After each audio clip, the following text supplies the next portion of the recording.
Let the words of my mouth and the meditations of all our hearts be acceptable in your sight, O Lord, our rock and our Redeemer. Amen.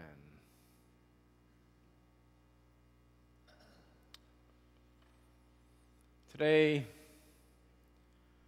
our church feels different to me than it did a year ago.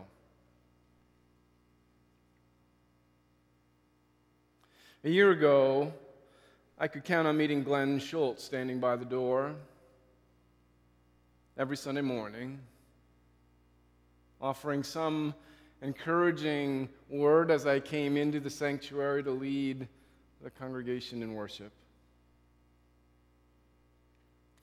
Glenn was one of the first people that Patrice and I met here in Battle Creek.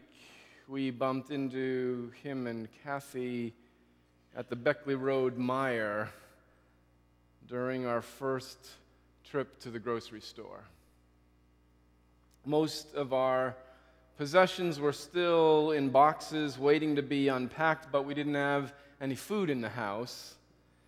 So the day after we arrived here in Battle Creek, we ran out to pick up some groceries. And before I knew it, Glenn's GMC was in my driveway being loaded with boxes of books to be transported here to my study. That's the kind of person that Glenn was. He was eager to lend a hand whenever help was needed.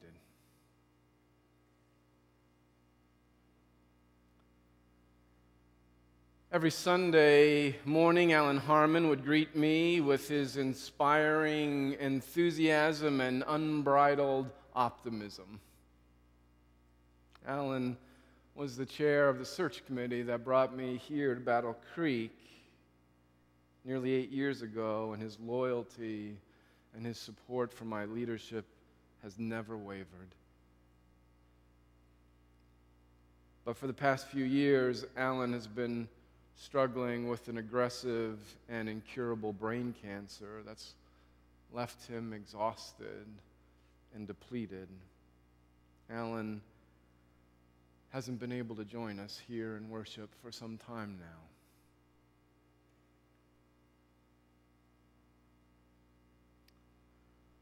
Up until a few weeks ago, Wes Kimball was here every Sunday, showing up early, making sure everything was set in the sanctuary for when people started coming for worship. About 2 years ago, Wes took over as our head usher from D. Davis, and every week when I saw him at his post, I knew that our ministry of hospitality was in good hands.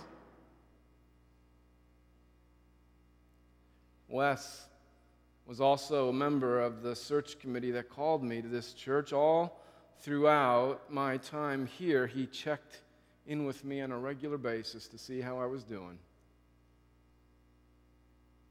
He was quick to offer an encouraging word and a broad shoulder to lean on. Wes inspired me with his patience, his gentle persistence, his light-hearted humor, his unwavering faith. Wes died early this Friday morning.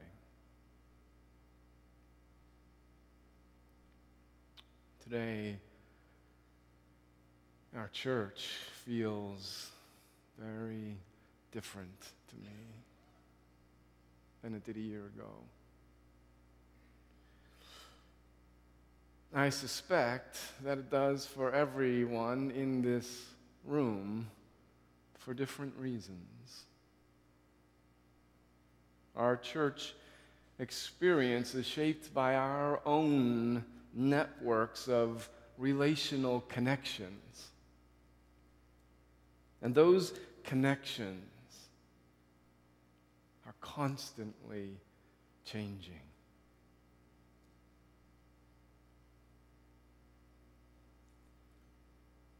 Last Thursday, we buried Donna's son, Michael Tadman, who died at the young age of 55. Next Friday at 10 o'clock, we'll gather here for Wes Kimball's funeral. We've already buried 9 members of our faith community this year.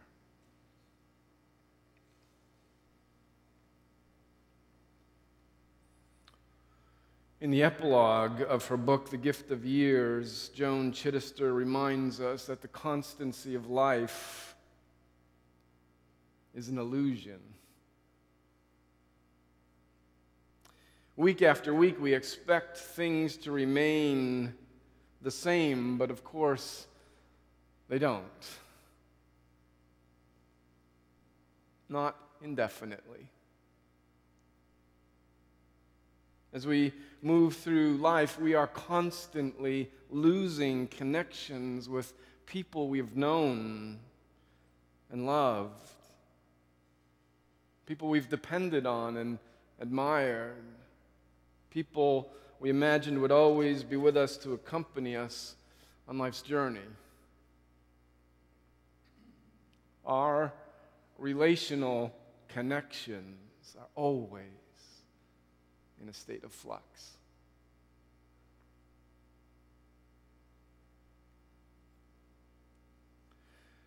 In the twilight of our lives, as we move into our final years, our final months, our final days in this world, our engagement with the affairs of the external world diminish.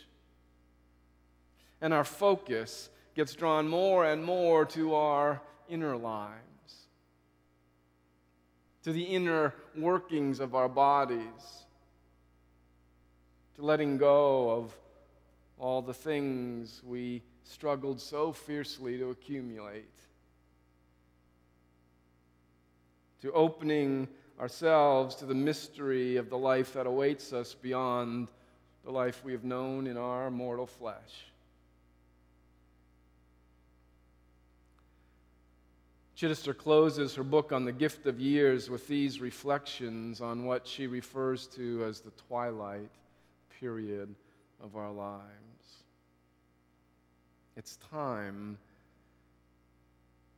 now for surrender to acceptance. Perhaps for the first time in our adult lives, we go into a period of total dependence. We will be asked to accept rather than to resist, to welcome instead of to question, to believe instead of doubt. There will be conversations yet to have. This is our last time to be honest, to be loving, to be open, to be grateful, to be patient, to be lovable and loving and loved.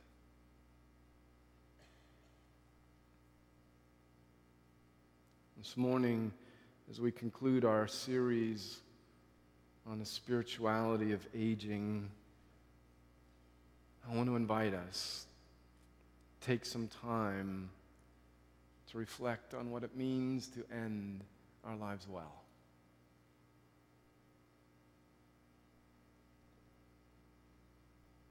When I listen to the language that we often use to talk about our twilight years, I'm struck by the violence of the metaphors that we use. We talk about people battling to stay alive, fighting off their infections, waging war on their cancer. It's almost as if we expect the closing weeks and months of life to be a terrible struggle filled with intense suffering and agony and pain. Dylan Thomas, the famous Welsh poet, is perhaps most remembered for writing the words, "Do not go gentle into that good night.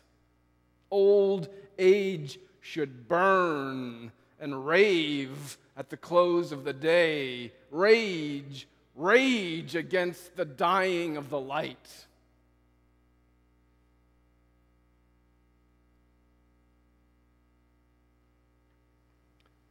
But those words that Dylan Thomas wrote, and the violent language that we use to describe the end of life, is the language of those of us who have been left behind. It is the language of grief.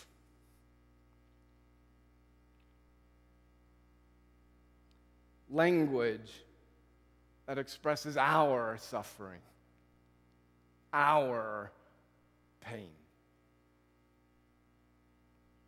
Dylan Thomas wrote that poem when he was facing the death of his own father and desperately wanted to avoid that final separation that death brings.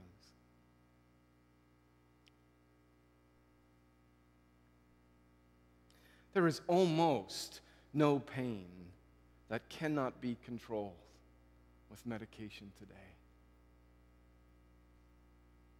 The truth is, there is minimal suffering that most of us will endure as our lives in this world come to an end. The battle language that we use to describe death is more often a reflection of our own struggle to face our separation from loved ones who've died. And that's why saying goodbye well is so crucial to a faithful spirituality of aging.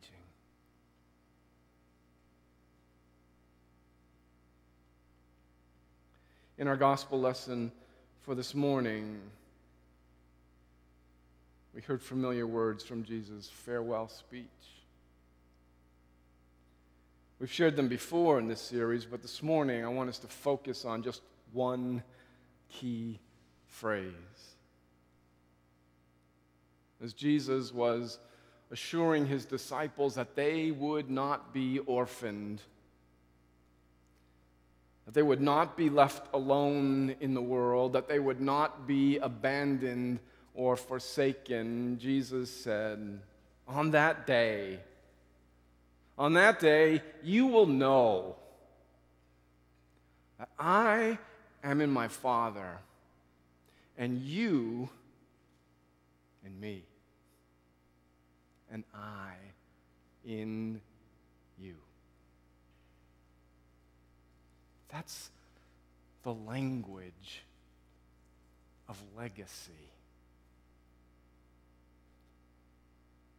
Jesus was reminding his disciples that even after their time together was over, they would remain connected to each other because of the enduring legacies that they had shared with each other.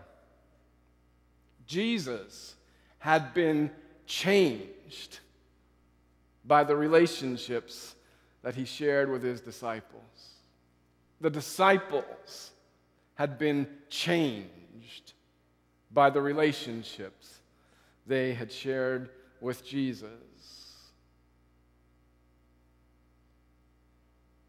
And they would carry those parts of each other with them forever. In John's Gospel, Jesus spends 5 chapters saying goodbye to his disciples. 5 out of 21. During that time, Jesus affirmed them, expressed his confidence in them, challenged them to continue to do the good work that he had begun in them. He assured them that God would strengthen them and comfort them by sending the gift of the Holy Spirit. He acknowledged his love for them. He reminded them of the single most important teaching that he had shared with them. And he prayed for them. He acknowledged the sorrow that they felt and promised that one day their joy would be full.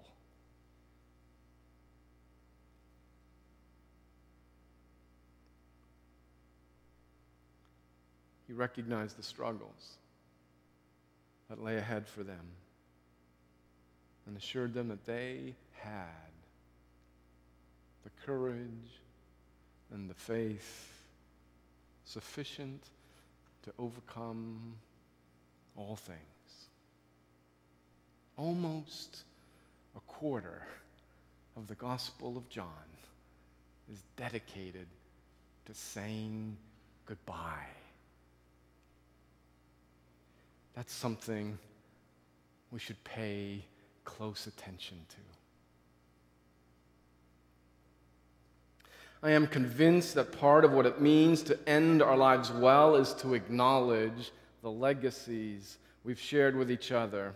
Whether our relationships are ending because of divorce or relocation or irreconcilable differences or death, leaving well requires that we honor and acknowledge the legacies we have passed on to each other. The violence that enters into our language at the end of life reflects the struggle that we survivors have in dealing with our separation from loved ones. So instead of raging against the dying of the light, let's spend the time saying goodbye to each other well.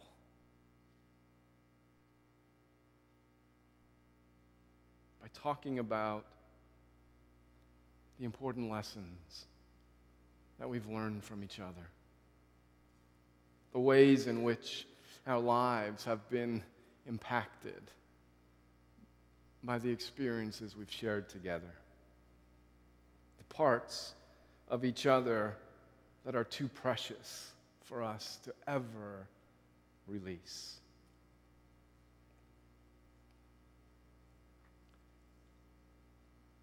Jesus' farewell conversation with his disciples takes up nearly 1/4 of John's Gospel. As he prepared them for his death, it was really important to remind them that he was in them and they were in him. Their lives had been transformed by the experiences they had shared together, and nothing could ever take that away.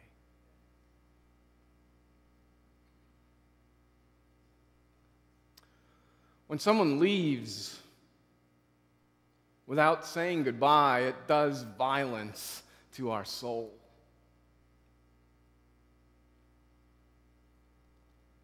It dishonors the memory of every moment we've ever shared. It negates the significance of every experience that has ever connected our lives. It's like saying, nothing you have given me and nothing I have given you matters enough to be acknowledged and honored and celebrated. When we leave without saying goodbye, it's as if our lives were never connected in any significant way.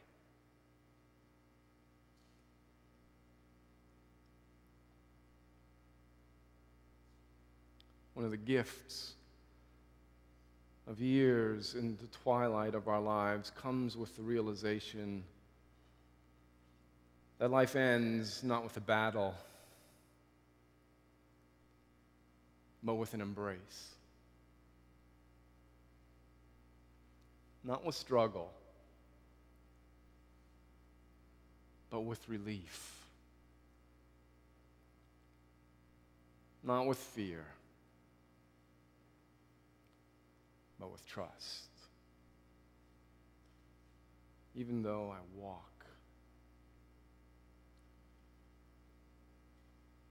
through the valley of the shadow of death, I fear no evil, for thou art with me. Thy rod, thy staff, they comfort me.